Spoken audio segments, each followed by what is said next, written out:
Hello everyone, welcome back to my YouTube channel and Facebook page. আজকের ভিডিওতে আমরা জানবো জাতীয় বেতন কমিশন কর্তৃক যে চূড়ান্ত রিপোর্টটি জমা দেওয়া হয়েছিল, সেই রিপোর্টটিতে যে ভাতাগুলো বর্ধিতকরণের কথা বলা হয়েছিল, সকল ভাতা বর্ধিত হলে আপনার ভাতাগুলোর পরিমাণ কত দাঁড়াবে। তাহলে আমরা দেরি করব না, মেন ভিডিওতে চলে যাব এবং সকল ভাতা কতটুকু বৃদ্ধি পেতে চলেছে সেটুকু জেনে নিব।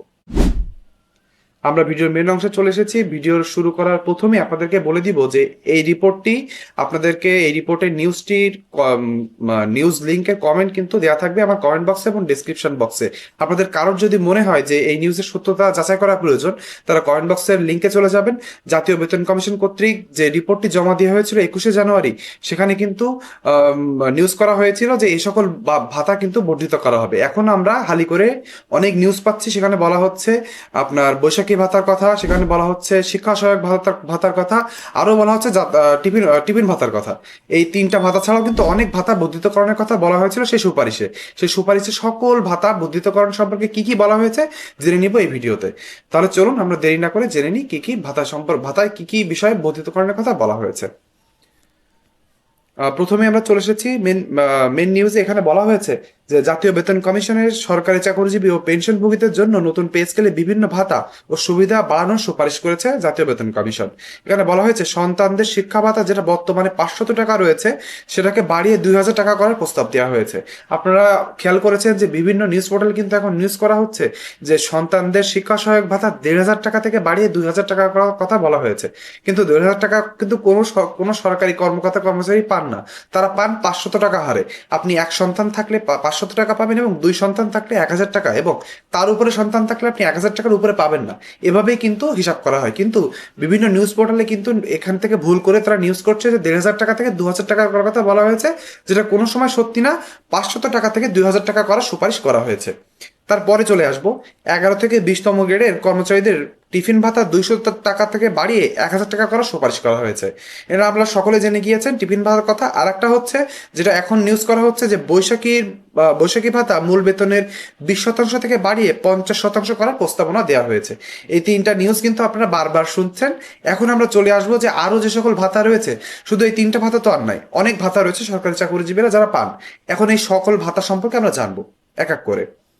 প্রথমে চলে আসবো, সেটা হচ্ছে যে যাতায়াত ভাতা কিন্তু আগে পাইতেন 11 থেকে 20তম গ্রেডের কর্মকর্তা কর্মচারীরা, কিন্তু এখন অর্থাৎ নবম পে স্কেলে সুপারিশ করা হয়েছে সেটার জন্য 10 থেকে 20তম গ্রেডের সরকারি কর্মকর্তা কর্মচারীদের দেওয়া হয়। সেখানে বলা হয়েছে যে 10 থেকে 20তম গ্রেডের কর্মচারীদের যাতায়াত ভাতা দেওয়ার সুপারিশ করা হয়েছে, যেটা ছিল আগে 11 থেকে 20তম।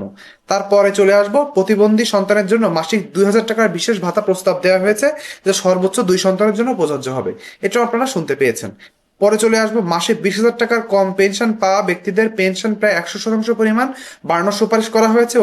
অন্য জায়গায় 20 থেকে 40,000-এর ভিতরে যারা রয়েছেন তাদের 75%, অন্যদিকে 40,000-এর উপরে যারা পেনশন পেয়ে থাকেন তাদের 55% পরিমাণ সুপারিশের বৃদ্ধি করা হয়েছে, যেটা আপনারা সকলে জেনে গিয়েছেন ইতিমধ্যে। ভিডিওর এই অংশে এসে আমাদেরকে একটা ফটোকার্ড দেখাবো। সেটি হচ্ছে এখানে দেখতে পাচ্ছেন যে দেখা যাচ্ছে যে আমার ইউটিউব চ্যানেল থেকে যারা ভিডিও দেখে থাকেন তার প্রায় 72 ভাগ মানুষ আমার ইউটিউব চ্যানেলটি সাবস্ক্রাইব করেন না। আমাদের কাছে অনুরোধ থাকবে যে পেস্কেল সম্পর্কিত সত্য এবং অথেন্টিক নিউজ সবার আগে পেতে চাইলে আমার ইউটিউব চ্যানেলটি সাবস্ক্রাইব করে দিবেন, ভিডিওতে একটু লাইক করে দিবেন এবং কমেন্ট বক্সে আপনার যৌক্তিক মন্তব্য লিখতে ভুলবেন না। অন্যদিকে যারা আমার এই ভিডিওটি ফেসবুক পেজ থেকে দেখছেন বা ফেসবুক গ্রুপ থেকে দেখছেন, তারা দয়া করে আমার ফেসবুক পেজে একটি ক্লিক করবেন এবং পেজটি লাইক করে দিবেন এবং ফলো করে রাখবেন। তাহলে পে স্কেল সম্পর্কিত যখনই আমি কোনো নিউজ দিব ফেসবুকে, সেটি সবার আগে আমার সামনে চলে যাবে। এখন এসে আমরা জানবো যে হচ্ছে নবম পে স্কেল বাস্তবায়নে আমাদের জাতীয় বেতন কমিশন যে চূড়ান্ত রিপোর্ট দেওয়া হয়েছে, সেখানে একটি নতুন বিষয় উল্লেখ পেয়েছে। সেখানে বলা হয়েছে যে চিকিৎসা ভাতার ক্ষেত্রে এখন সবার জন্য এক ভাতা না দিয়ে বয়স ভিত্তিক চিকিৎসা ভাতার প্রস্তাব সুপারিশ করা হয়েছে। সেখানে বিষয়টি কি বলা হয়েছে, সেখানে বলা হয়েছে 75 বছরের বেশি বয়স পেনশনভোগীদের মাসে 10,000 টাকা চিকিৎসা ভাতা পেতে পারেন। আমি মনে করি এটা খুবই যুগোপযোগী সিদ্ধান্ত হবে, কেননা বয়সের ভারে যখন সরকারি কর্মকর্তা কর্মচারীরা পেনশনে গিয়ে তারা এখন শেষ বয়সে চলে আসেন, তাদের কিন্তু মাসে প্রায় অনেক টাকার ঔষধ লাগে, বিভিন্ন ডাক্তার দেখানোর খরচ লাগে এবং তারা প্রায় অসুস্থ থাকেন। এই সময় সরকার যদি একটা বড় সাপোর্ট দিতে পারে, তাদেরকে অর্থনৈতিক সাপোর্ট দিতে পারে চিকিৎসা ভাতার নাম করে, তাহলে কিন্তু সরকারি চাকরিজীবীরা একটু দুঃখ দুর্দশা থেকে বেঁচে থাকতে পারবেন। এজন্য আমি মনে করি এটি খুবই ভালো একটি সিদ্ধান্ত হবে যদি 75 বছরের বেশি বয়সী পেনশনারদের 10,000 টাকা সমপরিমাণ চিকিৎসা ভাতা দেওয়া যায়।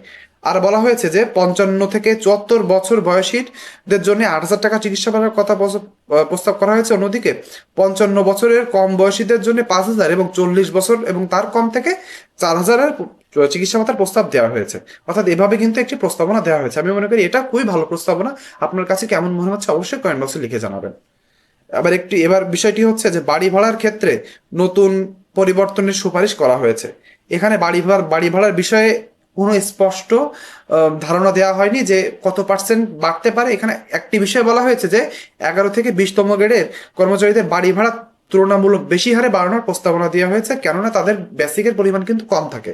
অন্যদিকে 1 থেকে 10তম গ্রেডের কর্মকর্তাদের বাড়ি ভাড়া তুলনামূলক কম হারে বৃদ্ধি করার সুপারিশ দেওয়া হয়েছে। আমি মনে করি এটি করলেই হচ্ছে বৈষম্য কমবে, যে 11 থেকে 20তম গ্রেডের কর্মচারীদের বেসিক যেহেতু কম, তাদের বেসিকের একটু বেশি অনুপাতে বাড়ি ভাড়া দেওয়া যেতে পারে। অন্যদিকে 1 থেকে 10তম গ্রেডের কর্মকর্তাদের বাড়ি ভাড়া একটু কমিয়ে আনা গেলে দেখা যাবে যে এখানে একটু বৈষম্য কমিয়ে আনা সম্ভব হবে। দেশের বর্তমান অর্থনৈতিক পরিস্থিতি বিবেচনায় নবম পে স্কেল ধাপে ধাপে বাস্তবায়নের পরিকল্পনা হতে পারে। আগামী অর্থ বছরের বাজেটে অধিকাংশ বাস্তবায়নের জন্য প্রায় 35,000 কোটি টাকার খসড়া বরাদ্দ রাখার পরিকল্পনার আলোচনা চলছে, যেটা কিন্তু আমরা অর্থ মন্ত্রণালয় জানতে পেরেছি এবং আপনারা অলরেডি সবাই জেনে গিয়েছেন। আরেকটি বিষয় হলো, পুরো পে স্কেল একসাথে কার্যকর না হয়ে কয়েক ধাপে বাস্তবায়ন হতে পারে বলে ধারণা করা হচ্ছে। সেটা 3 অর্থ বছরে অথবা 2 অর্থ বছরে হতে পারে, যেটা আপনাদেরকে আগেও আমি জানিয়েছি। আরেকটি হলো, পূর্ণাঙ্গ পে স্কেল বাস্তবায়ন হতে 2028-29 অর্থ বছরের পর্যন্ত যেতে পারে এবং এর আগে বা সবগুলো সুযোগ সুবিধা বাস্তবায়ন হওয়ার সম্ভাবনা কম, কারণ সরকারি যে কোষাগার রয়েছে সেখানে যাতে অর্থের সংকট বেশি না হয় এবং একবারে সরকারি চাকরিজীবীদের পে স্কেল যাতে বাস্তবায়ন করতে না হয় সেদিকে কিন্তু সরকার জোর খেয়াল দিচ্ছে। তারা ধাপে ধাপে বাস্তবায়নের দিকে কিন্তু আগাচ্ছে। শেষ অংশে বলা হয়েছে, এসব সুপারিশ চূড়ান্ত অনুমোদন পেলে সরকারি চাকরিজীবীর এবং পেনশনভোগীদের বেতন ভাতা এবং জীবনযাত্রার মানে বড় পরিবর্তন আসতে পারে। আপনি কি মনে করেন যে ভাতাগুলো জাতীয় বেতন কমিশন কর্তৃক চূড়ান্ত রিপোর্টে সুপারিশ করা হয়েছে সেভাবে যদি পে স্কেল বাস্তবায়ন হয়, তাহলে সরকারি চাকরিজীবীদের বৈষম্য একটু হলেও কমবে কিনা? অবশ্যই কমেন্ট বক্সে লিখে জানাবেন। পে স্কেল সম্পর্কিত এমন সত্য এবং অথেন্টিক নিউজ পেতে কিন্তু অবশ্যই আমার ইউটিউব চ্যানেল এবং ফেসবুক পেজ চোখ রাখতে হবে। আজকে ভিডিওটি এ পর্যন্তই। সকলে ভালো থাকবেন।